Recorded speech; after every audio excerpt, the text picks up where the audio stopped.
Good day, ladies and gentlemen, and here we are with yet another film review. And of course, I am joined by Reignick. Hello. Today we're going to be looking at Black Magic M-66. Ugh, weeb crap. Uh, I have seen that poster of Cowboy Bebop on your wall. Eh, Besides, I'm an old taku. I suppose. Wait, you mean there was something before Toonami? Oh, oh yes, there was. Back in the day where we circulated the tapes. No, that's actually kind of an interesting thing. Anime today is much more accessible, especially, with streaming services. But, like, for those of you who aren't even born yet, noobs, there was a time even before me, believe it or not, where there was no Toonami. There was none of that. It was like you'd have to like get lucky, I assume, and like know somebody who knew somebody, or like catch it on TV. That the cable television that everyone was talking so much about. Yep. This particular anime was released stateside in 1995 by Manga Entertainment. And I remember exactly how much I paid for it. Believe it or not, $14.95. Which for the time would have been a bit expensive. So, what exactly is Black Magic M-66? This is one of Masamune Shiro's first entries into anime. He had previously garnered quite a career in manga, from everything from doujinshi to professionally printed. Now, for those who aren't weebs, what is Jojinti, or however the fuck you pronounce that? Doujinshi? Yeah. Doujinshi is basically amateur comics slash fan comics. Back in the time when this was made, and up until about the 90s, they were called zines here in the U.S. You know what's funny? Funny you should mention that. I only recently, as in like this year, discovered what those things even were. I remembered seeing stuff like that like many, many years ago. It's like e-zines, or I always pronounce it zines because like magazine. I was like, what the fuck is that supposed to be? And then it's like, oh, that's what it is. I felt like a complete idiot. Well, it's definitely a bit of culture shock, because back then, when I say we circulated the tapes, well, we kind of had to, because nobody was bringing it in up until the 90s. And even then, it was very small companies. You had Manga Entertainment, which handled the release for this. You eventually got ADV, and before that was the dreaded Streamline Pictures. They didn't dub anime, they clubbed it. Now that's the one from Hong Kong, right? Streamline? No, Streamline is actually, they used a Hong Kong distributor, but it was actually handled by Orion Pictures. That was their attempt to create something new and something great, which their live action was suffering at the time, so they needed something. RoboCop can only carry them so far. Now, what's interesting about that is, for many people today, anime has just been like a pillar of like entertainment, but it really is a very recent thing in the U.S. Now, there were a couple of earlier animes that have been released over here, like Speed Racer. And Tetsuwan Atom, otherwise known as Tetsujin. Um, and of course, Gigantor. But that was 1960s, and nobody even knew what animation was back then, really. It was just sort of, okay, just buy something, slap it on TV. We don't care what the script is. We'll write around it. And, of course, lest we forget Robotech, which was 3 separate anime cut down into one show. Yep. Macross, Genesis Climber Malsapeda, and Southern Cross. The sign of. So, I guess let's establish our anime cred. You can go first, since you probably have a more extensive anime cred than I do. No. Oh, been in since really my first exposure since the 1980s. If there's one person I can blame from it, it's what was the creator of Anarchic Press, Benjamin A. Dunn. Yes, his name is Ben Dunn, Dunn. I've done a few fan dubs, but they're mostly history and they weren't any good.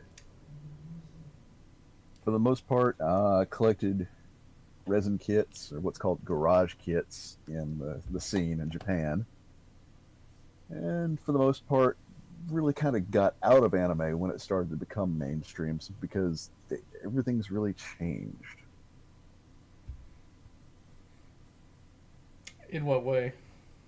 Well, we've gone from hand drawn animation and small studios creating what are known as OAVs, original animated videos, to most of it being big production, animated in Flash, or CG in the case of some recent series, Berserk. And there's mostly everything is marketed now, everything's high profile. Now, it's still plenty good, but it's just not my scene. I'm more of the unusual, avant-garde, underground, the stuff that you had to circulate the tapes because nobody's in their right mind is going to pick this up. I think it can actually sort of be applied to media as a whole, not just anime, but also film, TV, and games. You Yay, know, verily. yeah, because now that everything is so known, everything really has to kind of be played safe. You're not going to see some of this crazy stuff. Anime, I think, probably gets hit especially hard because I don't think you're going to see anything like Apocalypse Zero at this point. No, mainly because there's actually been laws changed recently. Back in, I want to say 2000. Okay, going back to about, there's two sets of laws that have been changed. Going to about 2012, there's been kind of a violence law in anime, i.e., there's safe harbor. There's certain things you cannot show on non-pay TV in Japan. Excessive violence is one of them, so they've toned that back. As in terms of the other side, the more seedy side, sexuality, well, you've noticed and you're gonna have the guys listening to this who notice there's no such thing as uncensored anime anymore. As in terms of when it comes to hentai, it's just not gonna happen. Censorship laws change that. They can't do, oh, well, it's animated in by hand, so we can just send the stills over to US and let them have fun. No, it's all digital now, meaning the censorship is hard coded. You gotta love the government trying to help everyone. So, for me, my introduction to anime, like with so many things, was actually kind of spotty at first. There's no one event that got me into that allowed me to discover it.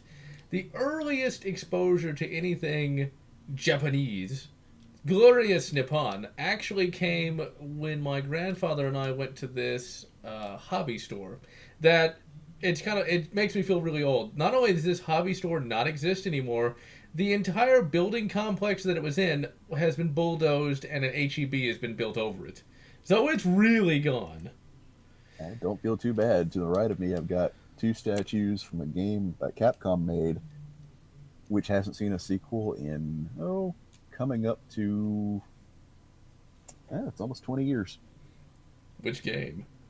Darkstalkers.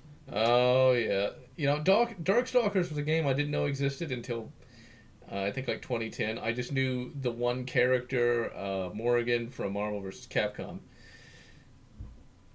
But yeah, the hobby shop had a bunch of those little like Gundam kits and things of that nature. I got one that was pre-built, but it wasn't from Gundam. It was some blue robot guy. I still have him. He's in a box somewhere. He had like some kind of plasma rifle and like this pink energy shield. As a kid, like I'm talking like 5 or 6 years old, I just called him Super RoboCop because I had no clue who he was. I'd like to know what anime that's from because he's really cool. It's a bit of visual shock, and that's what usually got a lot of people into animes because it's just so wildly different. And back then, it was completely out of left field. It's something you didn't encounter because we got so used to American animation. And he really did look like you compared that guy to RoboCop. It's like, wow, RoboCop's kind of chunky compared to him. No, go on. Western versus Eastern aesthetics. Which actually does come into play here because Masamune Shirow is known very much for intense, almost obsessive levels of mechanical detail in what he draws. Yeah, that's a fact. But after discovering, Super RoboCop, I ended up seeing a little bit, a tiny bit, on the Sci-Fi Channel of what would come to be known as Gundam 79. I didn't watch the entire series until like 2 years ago, but I thought that was really cool. No, go on. It's kind of a funny story about Gundam and why it's never been a success here in the U.S. It almost was. Cartoon Network, Turner Broadcasting at the time, had bought the rights to the original animated television series of Gundam. The problem is, well, that series, and I'm not gonna spoil it. There's a serious event which causes the lives of many thousands of innocents, and unfortunately, this is gonna escalate quickly. The airing for that was to happen right on 9/11. Oh, damn. Now Gundam did get popular with Gundam Wing, like in the early 2000s. That's what was Yeah, it? but Bandai's been trying to penetrate the U.S. market for ages and just have had horrible, horrible luck. Also, if they tried to air it on 9/11. Uh, but I did catch a little bit of Gundam 79. I think it was like the early dubbing from like the 80s. I had Yeah, no, which wasn't great, but wasn't bad. well, being a kid, I didn't really care. But what would finally break me into the whole anime thing would be what a lot of people got into was the Toonami anime block. Although uh, I watched a little bit in that block, but the majority of the anime that I watched, most notably Outlaw Star, Cowboy Bebop, and FLCL, those are my three favorite, by the way, was from the Adult Swim anime block back when they had that. Yep, that was pretty much those titles pretty much represent the best of the end of the era. This is when the things started to change over.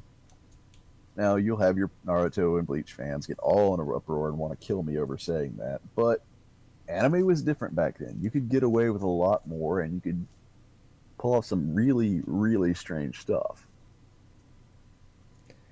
Yeah, and it's sad that everything has to be so commercial now because, growing up with those, I mean, they were great stories just on their own, even if it wasn't, like anime per se. Well, that's kind of the benefits of being an old taku. You kind of remember some of the weird stuff you've seen. It's like, okay, I remember that. Let me see if I can find it.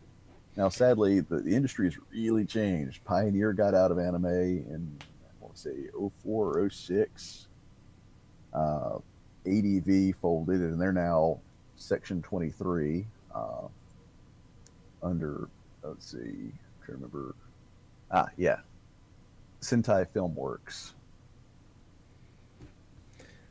Well, we're talking about weird things when it comes to anime. Is that there is that difference between Eastern and Western, and I think that's one of the reasons why it's kind of penetrated as much as it has now. Especially, well, like when it first started coming over here, it was this whole new thing, this whole new way of looking at things, and you got to see stuff that you would never see in the West. Very much so. Basically, it was what gets most people back in the day, and even now to some degree, is culture shock. It's something so different from what you're seeing that it grabs you. It's like, okay, you're used to seeing this, you're used to seeing the formulaic. Here, watch this. And it's easy to see why people become weebs. Because Yeah, but here's the thing: the whole Nippon Superior. I can't tell you how much cringe I've seen at conventions. I've been going to conventions so long, and I cannot tell you how much cringe I have seen. But you really think you're going to get away with that in Japan? No. They're going to look at you like you're a mental patient and probably throw you in a mental hospital. that'd be hilarious. I didn't see that much I didn't see that much cringe at the couple conventions I've been to. Uh, Actually, one kind of positive thing. It has nothing to do with anime, but it has to do with it has nothing to do with anime or Japan because I don't know what these people were. But there are these two people walking around this one convention with dressed up as the Mario Brothers. They were both Asian. I don't know if they were Japanese or not, but I could tell they were Asian. With the then popular hit song, this was back in 2013, Gangnam Style, which thankfully has fallen out of the popular consciousness. But it was very hilarious in a good way at the time, but would be very cringy from a 2018 perspective. Oh yeah. Thankfully, disposable pop goes away very quickly. Yeah, it really does. Unless you try to keep it alive. Uh, there was, of course, one joke I put in a video, not to get too far off topic. That was no that it's funny now, but for a different reason. The "Call Me Maybe" song, which was the popular song of I think 2012. In the video, it was just supposed to be funny because here's this horrible pop song. Now it's this horrible pop song that's now extremely outdated. Yeah, it's aged as well as disco. Hey, disco was still great. I mean, it had all the great songs like Disco Inferno and the Star Wars theme. But Don't ever anyway, let the Kiss fans let you hear you say that. Otherwise, I can't protect you. I don't know. I don't really consider them disco. Honestly, I guess some of their songs might be, but like some of their songs, I think actually still kind of stand the test of time.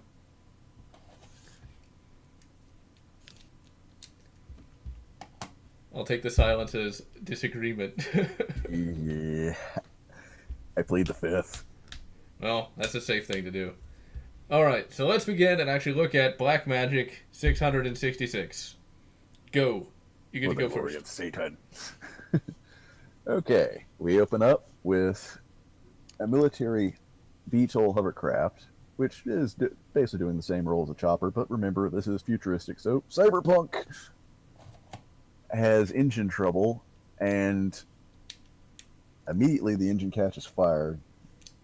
You see two pilot, co-pilot. One immediately reaches for the radio and tries to call it as Mayday. The other pilot stops him, which is kind of suspicious. A plane eventually goes down into the forest, and it's sheared to bits, losing its cargo. From here, we find out that cargo is a little bit more than just NATO supplies. Instead, it's, of course, two robots, but I don't think we initially see the robots. They don't like it. No, we just see their storage pods open Okay. up. And it actually works pretty well in that regard now that I think of it. The movie has a very good sense of suspense. Generally speaking. Um, from this scene, we actually get a bit of fan service. And for those of you not in the know, fan service is basically trying to appease or titillate the fans. In this case, kind of literally. Our protagonist, Sybil, is in the shower. Don't worry, nothing is fully exposed. She's actually behind the shower curtain when she gets a message. And when it comes to the little fan service thing, it actually just kind of shows that he's very absent-minded and very and very engrossed in her work as, of course, an intrepid reporter. And this is where we actually see some kind of hilarious technological bits that don't necessarily work too well. You've got this hovercraft that has like anti-gravity, but she's still using like a tape camera. Uh, but And a CRT monitor, monochrome no less. oh yeah, I keep forgetting about that for some reason. Like the computer looks like something off of a Commodore 64. Yeah, it basically looks like the old either Sharp 8800s or an NEC of that era. Remember, this was made drawn originally in 1983, and the anime release in Japan was 1987. And so we basically see her get a message, and she's got to go investigate where those two pods went down. Actually, no, where the plane went down, I should say. Right. She takes her camera, she takes everything, and as she's leaving the door, she forgets to put on any clothes. Yeah, and she goes back and just gets a pair of pants. I actually kind of like her overall design as well. It's very feminine, but has an edge to it. And of course, she has like purplish hair. Well, the hair thing isn't really done because of, oh, it's cyberpunk, it's this, we have to have these expectations. Actually, the wildly colored hair thing is actually done as a shorthand in anime. It's done for easy character recognition at a distance. I never actually knew that. I thought it was just a Japanese thing, but makes sense. Well, if everybody's got black hair, or everybody's got standard shades, it's pretty easy to quickly forget them, especially if your art style back then, which was like I say, all hand drawn, so it had to be done fairly quick. And while AIC It's pretty good about detail. The animation company that handled it. If they were all black hair and all typically Japanese, I hate to say this, but when it comes to animation, the animated form, unlike real life, you're gonna get confused. Well, you can kind of get confused with people of any race, to be honest. Even in real life, it's like, wait a minute, didn't I just see that person walk by?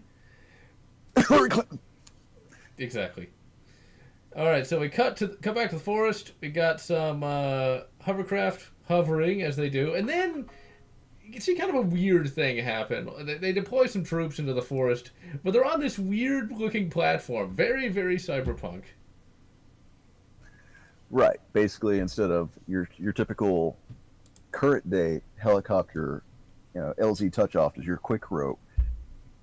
They're not. They're not quick roping. They actually are in set infantry tubes with an auto belaying system. It'll basically ride them down safely so they can jump off, and the aircraft can still provide good cover support.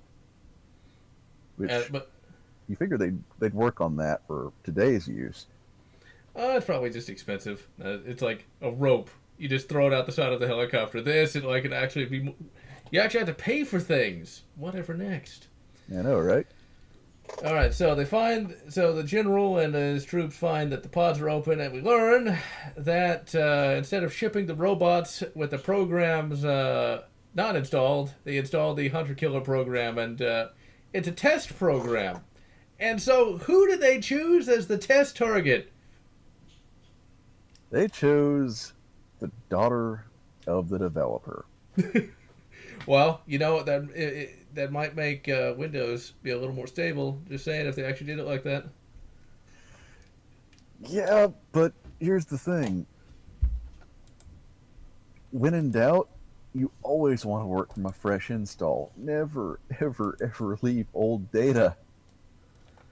But of course they don't. The robots escape, and they immediately start trying to find the developer's daughter, who from here on out I'm just gonna call Dr. Light because, well, it's just kind of like Mega Man, only homicidal Mega Man. Yeah.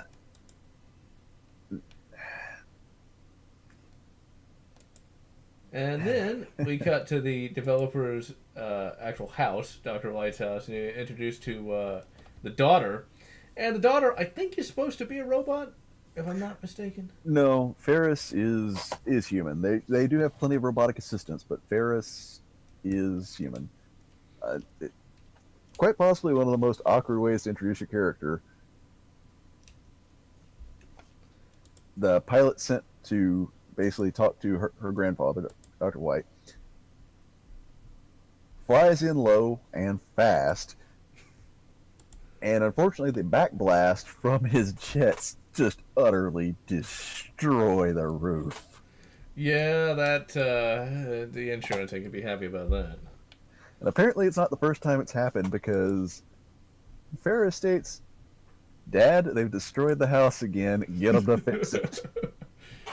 That's very much an anime thing. All right, so they pick up Dr. Light, and then we cut back to another kind of like, I wouldn't say like an anime trope, it's more of like a Japanese trope. We got these two hikers going through the forest, then all of a sudden a wounded bear, like, just kind of like staggers around to where they can find him, and then they get mysteriously attacked by something, but we assume it's the robots. Yeah, this bear is pretty badly mauled. It's visible ribs. It's pretty violent, but it's not that gross or anything. No, it wouldn't put anybody off, and it's nowhere near like RoboCop levels of violence. This is more like Commando levels of violence. Violence that you can say, okay, I can sit through this. Exactly. So we got the two hikers dead, and now it's time for the military to try to recapture the machines. Now, of course, all this time, Sybil's trying to figure out what's going on. She's has recorded some of the military guys just kind of standing around gesturing and complaining about what's going on. And our first fight is at night. The androids are trying to cross a street, and we get to see just how powerful they really are. Spoiler, they make the T-800 and Terminator look like Tinker toys. Oh, they so do. Although they do look a bit like Edgar Winter, just saying, with willowy bodies and the long white hair. which actually serves a second purpose because the the manga, which I've got to kind of go off the video here because the manga, the hair is actually two parts. Number one, as mentioned later on, it actually serves an info link purpose. But number two, it's actually part of their passive cooling system.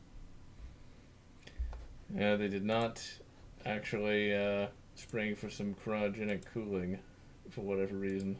Actually, this is mentioned early on. You're in fact very right. The machines, these two M-66s, do not have built-in cooling systems. That is their one flaw. That's probably their only flaw. Well, gotta give them a fighting chance somehow. And so they, of course, just completely eradicate most of the troops. It's not that bad. One of the big problems with some anime is the fact that, like, you'll have, like, this robot show up, you'll have, like, this ninja show up, and he just slaughters whole armies of foot soldiers. No, these are special forces. They hold up pretty well, even though they're getting massively overmatched. And I like that, because it's always just kind of annoying when, like, one guy is just literally just buzzsawing through all these troops, you know? Now, of course, we have Sybil and her partner. Which is a very unfortunate name. I believe there's probably a story behind that one.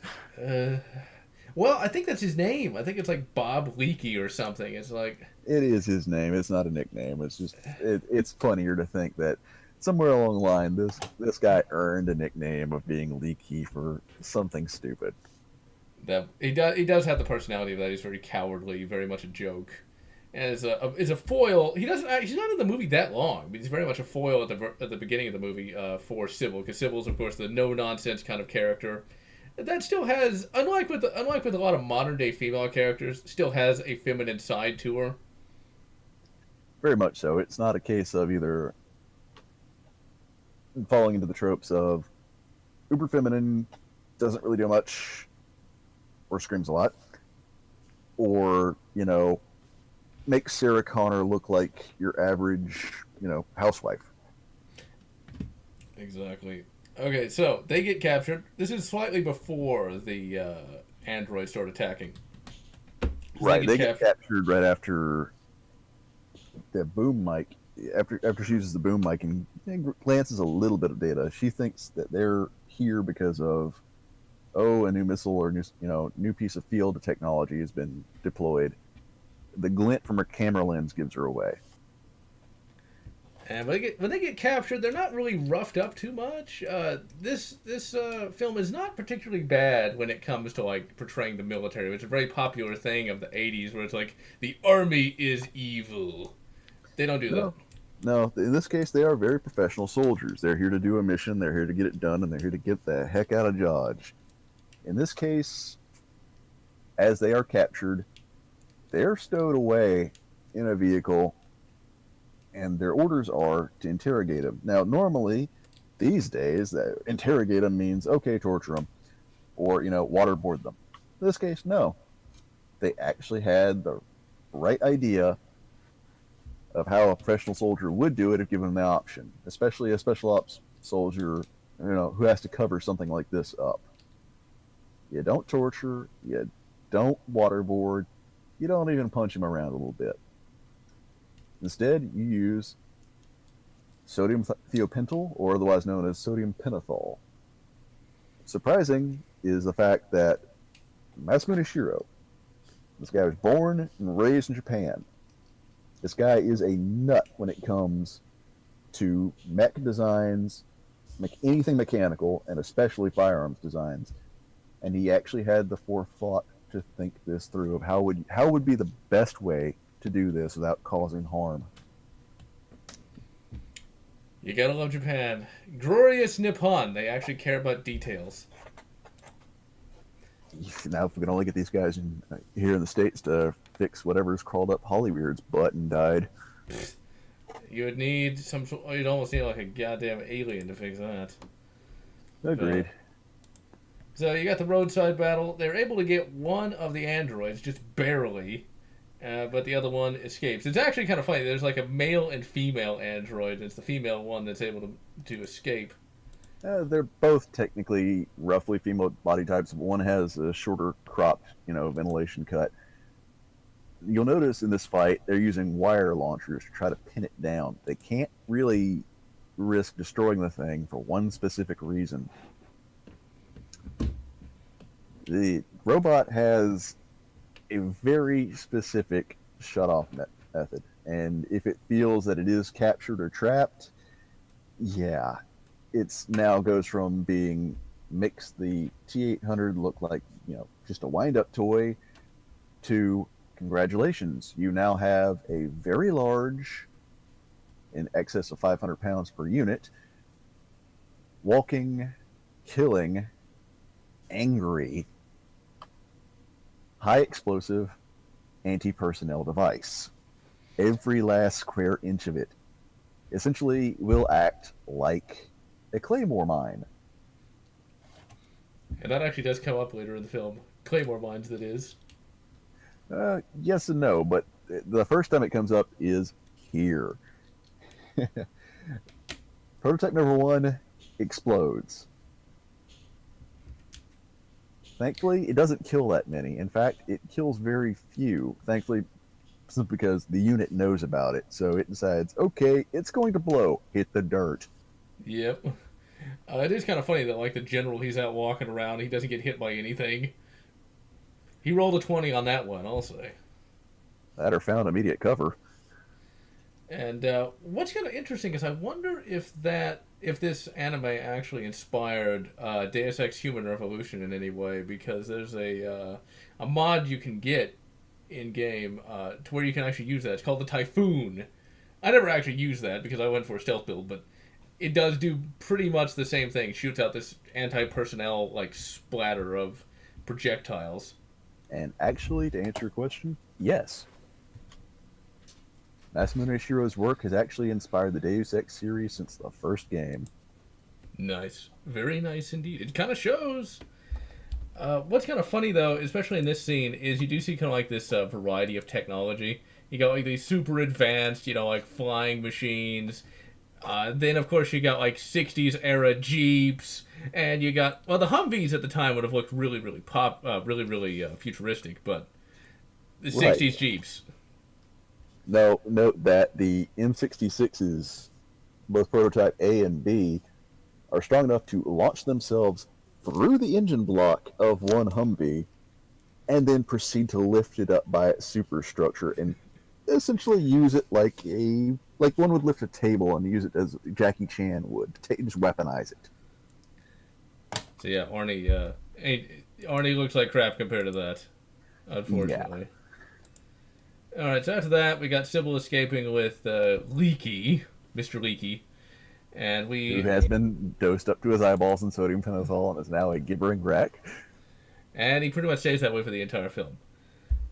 All right, so then most of it anyway. Well, actually, funny you should mention that. I'm gonna spend a bit of time on that ending. The ending is interesting. So, we cut to the city. It's Central City because we can't just call it. We don't even really know where this takes place. We know there's a north, so we can only assume this is the south. So yeah, this could be literally anywhere. And in Masamune Shiro's universes, it literally could. I mean, Ghost in the Shell. America is no longer a republic in Ghost in the Shell's timeline. It still exists, but we're no longer a republic. I still need to see that. I just have not had a chance. So many fans keep bringing up that I should take a look at that, but there's only so much time for everything. So, we cut to the city. You got Ferris. She's at lunch, or no, at dinner, I think. Yeah, she's at dinner downtown. All her various friends, and we get a little bit of knowledge of her character. It's a fairly basic scene that really kind of sets up what kind of character she's going to be for the rest of the film. Yeah, and we actually get to see the fact that this is cyberpunk without being a dystopia. This is exceptionally rare. Which I think is pretty good, because, it does get a bit old after a while when you've got nothing but the future is dark. Yeah, cue 1980s Japan to say, hey, the future may not be all as quite as green as it used to be, but hey, it's not bad. And then we cut back to Ferris and Leaky, who actually, I'd forgotten he actually did recover. And they're going through some old newspaper clippings, and they find out who the inventor was, and find out that he did have a granddaughter, and then they kind of put two and two together that, oh, the robot's going to try to go after her. And so it ends up go on? They end up having to, basically at this point, she sends Leaky off simply because he's got the footage, and they figured, well, Sybil thinks that she's got a better chance getting a full story by investigating herself, and Leaky does not want to go. He didn't want to go in the first place. After much ribbing, he gets pushed off to the side, and she beats feet, or rather burns rubber, towards the estate of the scientist. And when you get there, it's pretty much just torn apart by the M-66, because 66 sounds cooler than just 66. Yeah, one thing that people don't quite realize when I say it makes Terminator look like a Tinker toy, it's not because of the fact that, oh, it's a super strong robot, blah, blah, blah. No, it's the fact that the inventors actually included a suite of weapons into this robot. Yeah, that took Skynet 3 movies. All joints on it are reversible and or can rotate 360 degrees. Inside the right eye is a rather powerful pulse laser, and the hands, razor sharp claws capable of crushing steel pretty well. 3 movies. Yeah. As soon as she gets to the scene, the first thing she sees is a car whose engine block is cut in half at the 45 from that laser. And she eventually goes down to the basement and finds that Ferris had called her grandfather, saying like, yeah, it's going to be late, but I programmed the food machine, because, remember, future, to make dinner. So, yeah. That, of course, is actually a kind of a callback to Terminator, where the Terminator finds Sarah Connor's mother's cabin and finds a message on the answering machine of Sarah saying where she was. Yep. She proceeds to try to investigate the house for any further details, seeing what she thinks. Sybil sees what she thinks is a person, underneath what's left of a bookshelf, just trapped there. Goes over in a panic, lifts up the bookshelf, only to find, oh wait, that's not human. Yeah, it's a completely eviscerated robot that actually is extremely detailed, like just crazily detailed.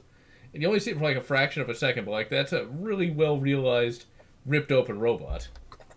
That's Shiro in a nutshell. If there's tech, he's all over it. And then she, of course, commandeers a motorbike and heads off to the city. Now, there's another reference here to an anime that probably, I'm pretty sure you must have seen it, Rain, but most people probably haven't because it's a very old one. The front wheel comes off the motorbike to where it's just a one-wheel bike, and that, of course, is a reference to Venus Wars. Well, sort of. Venus Wars actually came after. Oh, it did? Yeah. Okay. Basically, the entire house was destroyed, and actually the bike and the front door were booby-trapped. The front door booby-trap was a very thin wire holding up a broken pillar. And thankfully, Sybil ran through that, otherwise she would have been crushed. That wire is actually one of the M-66's hairs. You see, I didn't know that. I just assumed it was just something she set up, or the machine set up, just with like normal materials. Oh, the design of the M-66, it's covered more in the manga, but while we can't really say it's intelligent, it's not true AI, its programming is very in-depth. It's take the most total BA, SOF units you can think of. I take all of their past dope experience, which is dope is data on previous engagements, and just start running it line by line by line, experience by experience. into a computer. That's the M-66. See, I didn't even know it had a booby trap the bike. I thought that was just a reference to Venus Wars. So there's that.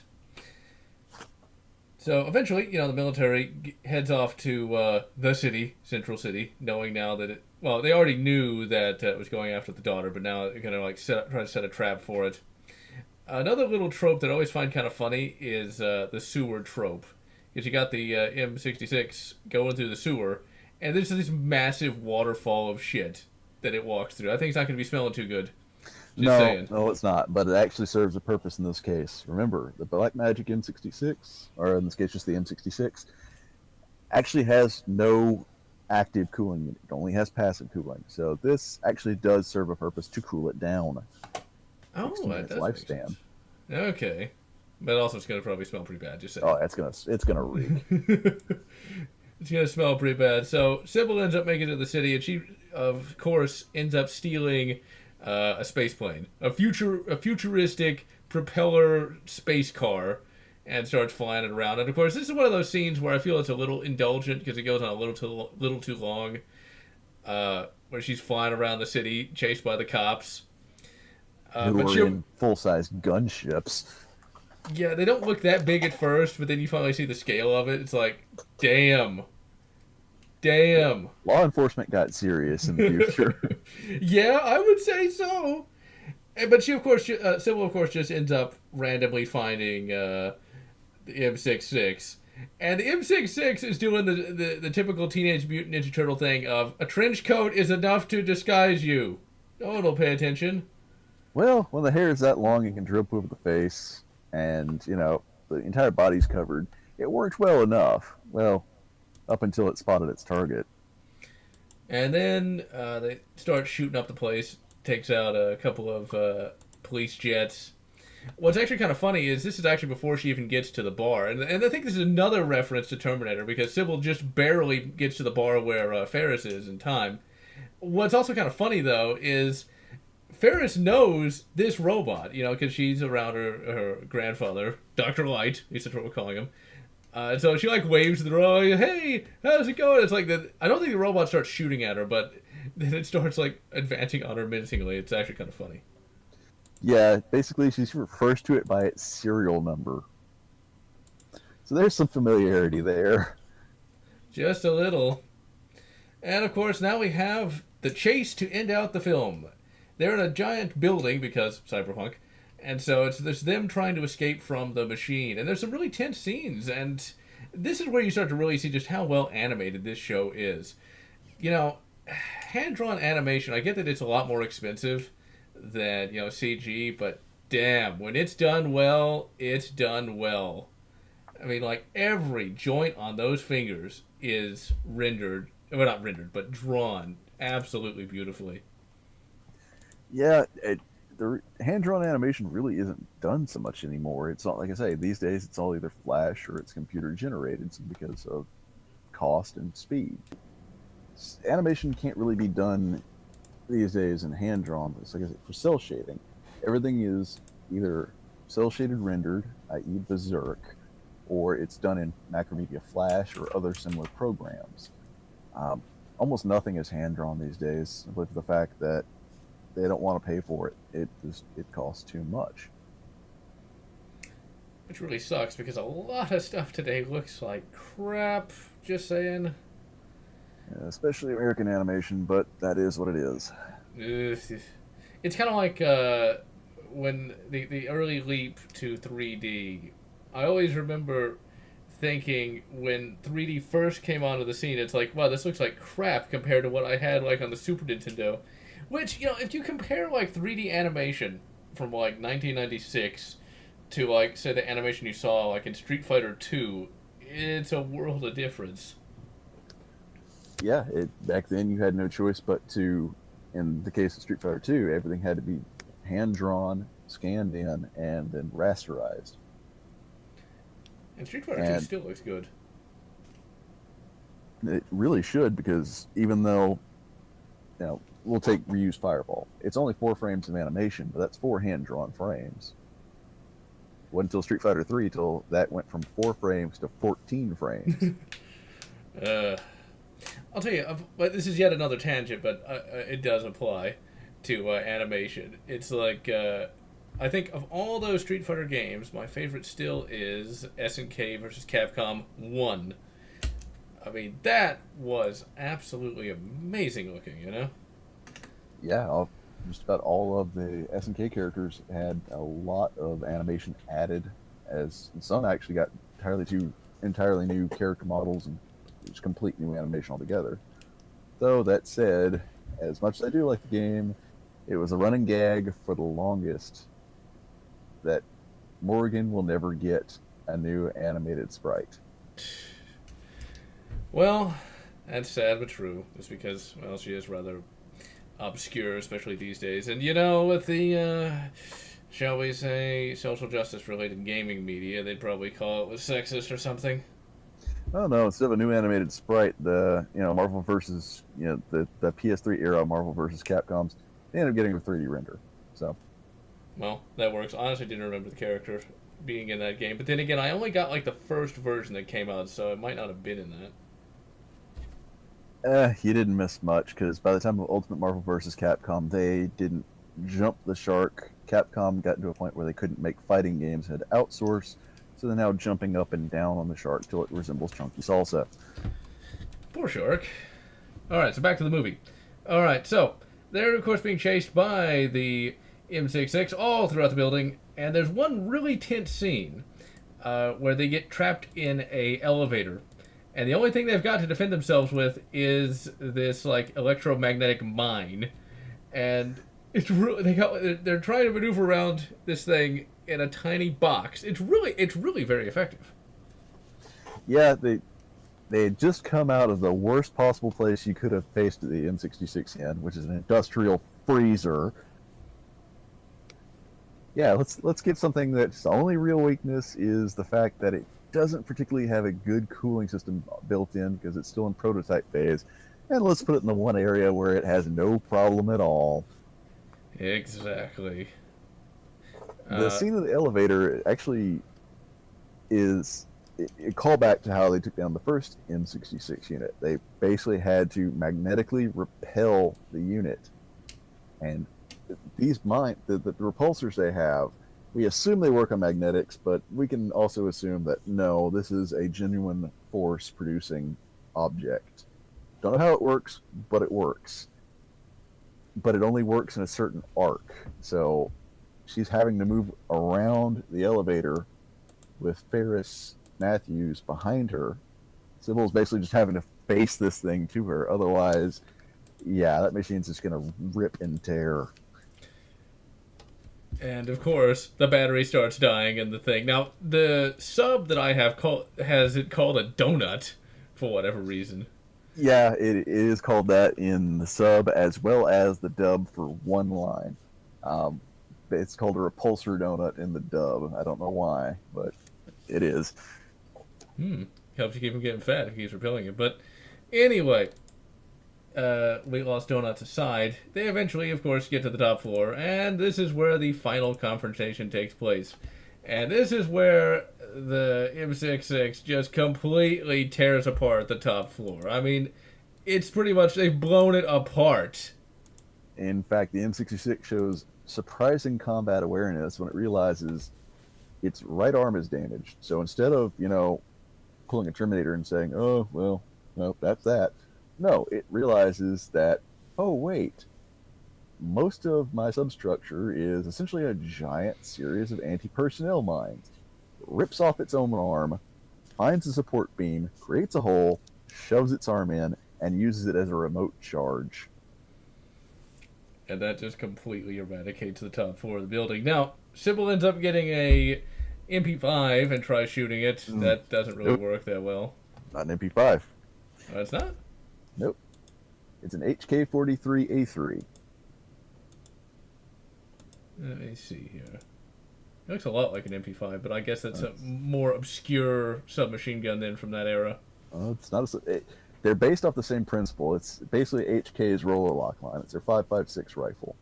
All the other troops are either armed with the HK HK-43 A3s were armed with pre-M4 AR-15s and fully automatic. Yes, there is such a thing as a fully automatic AR-15. All M16s and M4s and the car rifles are technically AR-15s. But they, of course, have a full auto trigger in it. There's no, Right. there's no real way that you can really convert a civilian legal AR-15 full auto. No. You need a third axis pin, you need a safety sear, and you need a bolt carrier as well as the resultant safety and detent to make it do that. And you're just not going to get that as a civilian, not unless you're rich and have more money than sense. Exactly. All right, so they end up getting cornered on this destroyed part of this building. Sybil lays down what I assume is a claymore. At least that's what it looked like. It functions on the same as a claymore. It's actually a high explosive anti-tank munition on the same principle as a claymore. Instead of being anti-personnel directed mine, it's anti-vehicular. And it works. And it works, but all it does is knock the M-66 off the building. And Right. It's because the trigger was blocked by a pebble. Basically, the M-66 walked past it, realizing it, and knocked it facing up as opposed to facing forward. and it rolled a 0 because it got knocked off the building after doing that. Oh yeah, critical failure. And then Sybil and Ferris end up falling off the little bit of roof they're on. But it just so happens that one of the military troops was behind them in a basket, being lowered by one of those hovercrafts. It's actually a pretty hilarious scene, too. Yeah, he pretty much calls it out. It's like, heads say it would fall one way, tails say it would fall another. Looks like it was tails. And, of course, the film pretty much ends on a happy note, where Ferris is still alive, the M-66 is still functional, because there's actually a particularly funny scene, and we'll cover the humor in a moment, but it, starts to get up, but then the designer's assistant just, boop, pushes a button on its forehead, which is kind of a silly place to put an off switch, but whatever. Well, yes and no. We actually see right before this, Paco and the rest of the special operations group do try to stop it, but unfortunately, it knows how to play possum. It's a complicated process. Which I guess makes sense, that way the enemy can't do it, but still, you would think they'd have some means of, being able... Actually, they do have a remote control for that, and then the machine ends up breaking it, so this actually has a lot of good internal consistency. Yeah, Shiro generally, he doesn't do anything for Deus Ex Machina for the most part. He does it for, the failsafe was there. No, it's not. The failsafe failed. Which can happen in tech. I mean, the best case example is you have the Diablo Corps when it came to nuclear weapons. Failsafes failed, and instead of a nuclear explosion, you have all the scientists in that building becoming hopelessly irradiated due to a slip of a screwdriver. Now, that's pretty crazy. I didn't know that it was from that. I'd heard of the Diablo Corps, but I did not know it was something that simple.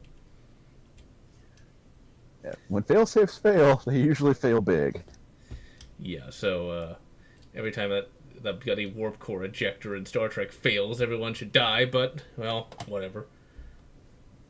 So, yeah, if that thing fails, that's more than just a ship gone. I would think so. So at the end of the film, you got Ferris, you got Sybil, you got everybody together, and of course, Sybil is actually being led away to be arrested because she did steal that plane. Just saying. Oh, not just that, she stole the plane, and she technically witnessed something that she wasn't supposed to witness. That the M-66 is technically top secret. But the general is fairly nice and lets her go.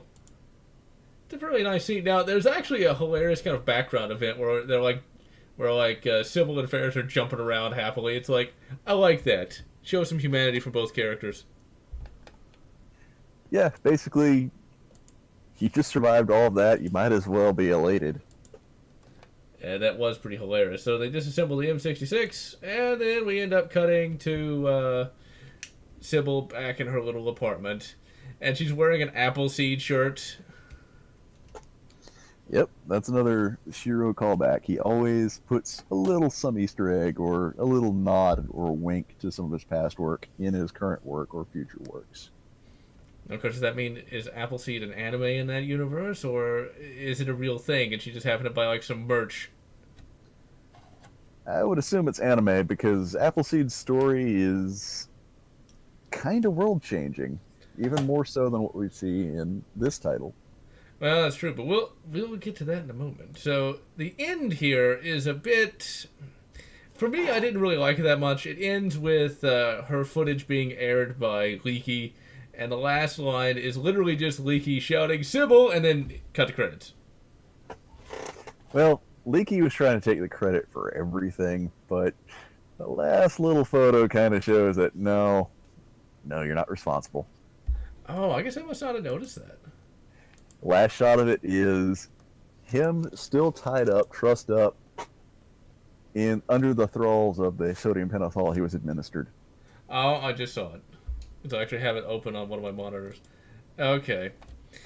Well, then that ending actually is pretty good because that's pretty hilarious. Now that I saw that, man, this OVA is really, really dense. It's a grand total of 47 minutes long, but a hell of a lot of stuff happens in it. It is one of those things that stands up to repeated viewings. You discover more and more stuff going on as you watch it more and more. Yeah, it's like I say, trademark Shiro. Best case I can ever give is Ghost in the Shell. You'll probably like it the first time you see it. After the second or third viewings, when you start paying attention to every little detail, you'll probably fall in love with it. Well, something similar happened with this particular OVA because, like, I watched it the first time about 6 months ago because I just discovered it randomly on YouTube. I was like, oh, I'll give this a try, and it was like, yeah, it's pretty good, I guess. Second time, watched it for the review. It's like, wow, this is actually pretty bloody amazing. Yeah, they tend to. Shiro, he tries with OVAs. Well, this is actually a thing that it's not just Shiro. This is something that can be related to a lot of Studio Gainax, Studio AIC, when they were working with, the lesser known at the time, but still high quality authors. They only have so much of an animation budget, and they have only so much of a time budget they're allotted. So they cram absolutely as much in as possible. And it works. Yeah, all of the fat is trimmed. There's no plotting moments. There's no lulls. There's basically buy yourself some eye drops, pry your eyes open, and watch every second because you might just miss something. Yeah, because that ending, I was like, oh, why is he just randomly shouting Sybil? It's like, and then you mentioned that, it's like, oh yeah, that really is there. That is something you blink, you miss it. And the post-credit stings that happen. Yes, this happened before Marvel. Marvel did not invent the post-credit sting. There are scenes of Sybil and her daily work after the event. You find out the first event was a hostage situation in which the hostage taker immediately loses his hostage, and much to the surprise of the cops and to her, the guy completely just loses it. He just like, nope, can't. Reboot, blue screen of death, mind not functioning. I don't think I actually saw that, or I don't remember it. There's that. There's one incident where she's covering a Japanese pro Yaku baseball game where the audience is a bit rambunctious, but in the end, it allows her to capture the footage. And the third is she's actually covering a flood and almost loses her camera gear off a roof. That would have been cheap, I'll tell you that. No, even back then, that would have been rather expensive. Where she finds film in the cyberpunk utopia, I couldn't really say. Yeah, it could be some new futuristic medium that is, like I say, when we talk about cyberpunk, there's always they're still using CRTs in this universe. Like, oh, there's a reason for that. CRTs, as compared to LCD monitors, are actually more robust. Or it could be a space CRT that actually requires larger bits of technology to have an even greater screen resolution, you know? Well, you mentioned that there actually was supposed to be a technology in between CRT and LCD. Unfortunately, that tech, before it could be implemented by Sony, was put on the kibosh. It just didn't happen. Oh. See, that's kind of hilarious. It's like, we could have had like half LCD, half CRT. It was basically a CRT that was it rendered roughly the same resolutions we have now, but it was semi-flat instead of being, like the CRT I have here for retro gaming, which is, a good 16 inches deep. It would be more like, 4 inches deep. Now, see, that'd be kind of cool because those CRTs were pretty bloody heavy, you know? And it was always hard to find places to put those things because the bigger you got with the CRT, the bigger the back was going to be. So if you had like a 30-inch monitor, you'd better have a pretty big room to put that in because, damn. 30-inch monitor right before widescreen, you would have had to have 22 inches of clearance space minimum. That's a couple feet. Yeah. Well, this 19-inch Sony M2 20M2 MDU, it's a good 16 to 18 inches just back, and then there's the weight. Well, we all remember from that horrible Doom film where that one guy uses a CRT as a flail. 19-incher, that would have weighed about a good solid 30 pounds. Well, he didn't in the film. He didn't take down the Hell Knight, but you know what? I get the feeling if Doom Guy had one, he'd probably succeed. If the wire survived. Just use he could just use Argent energy on it. It'd shore it up a bit. All right, so that's Black Magic M-66. It's, as we said, very dense. Everything just you have to pay a lot of attention to what's going on. But it never lags. It never has the problem that a lot of anime have today, where there's a lot of filler. Yeah, generally, it was... The best way I can think of it is, if you like the Terminator, but you wanted a faster movie, here you go. Also, if you want an anime with a lot of humor, this actually has some packed in. There's a lot of little jokes throughout. In places that actually feel appropriate. It doesn't actually mess up the tone. There's one scene where when Sybil shows up at the designer's house, Dr. Light's house, she's like filming the house, and then she just completely crashes right into the bloody mailbox. But that doesn't stop there. Then she gets pissed off at the mailbox and kicks it and ends up breaking her toe. It is hilarious. Yep. Including having to stifle a want for a scream because you don't want to give away your position. Especially when you've got, Edgar Winter Terminator. All right, so final thoughts? Final thoughts? Honestly, this got me back into watching old anime and watching old Masamune Shirow works. I'm actually digging out the old manga. As far as I'm concerned, this is like, if you want a quintessential anime, this is it. This was, both for the time and I'd say now, when people think anime, this is pretty much what they think of. I mean, yeah, you might have like the Naruto and stuff like that, but most of the time when people think anime, they don't really think that. I think that's kind of like blended in with other children's entertainment, because that's kind of what that is. Yeah, anime OVAs, original video animations, were done really because of, okay, we want to create something really, epic, some really strange, really out there, but we don't have the budget for live action. And this film really works. I mean, it definitely feels like a film and not just like an episode of a TV series that a lot of OVAs end up feeling like in many instances. Yeah, episodic content does kind of happen with certain OVAs, but generally you'll have unusual ones like this, which are just one lump sum, just short of being a feature-length movie, but, have the feel of feature-length movie. And it really does feel like it's feature-length, even if it is 47 minutes. I mean, it has a very concrete beginning, middle, and end. It never feels rushed at any time. Right. Good directorial pacing does that. It's something that, sadly, most of the West has forgotten. Oh, it has indeed. All right, so next time, if you want to look at it, we might take a look at Appleseed, the OVA from, I believe, 1987. That sounds like a good idea. And just so that you guys can get hyped, Appleseed is a universe.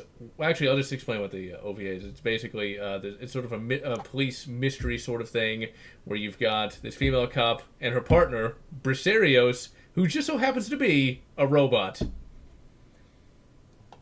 Briarios is a big individual. Best way to put it, his body's robotic, his mind is not.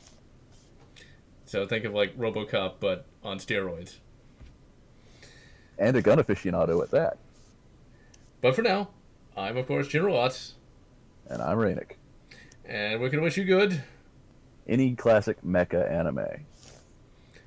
and good Outlaw Store, or whatever makes you happy. If you enjoyed this video, please consider subscribing, and if you can, please consider supporting me on Patreon so that I can continue bringing you this awesome content.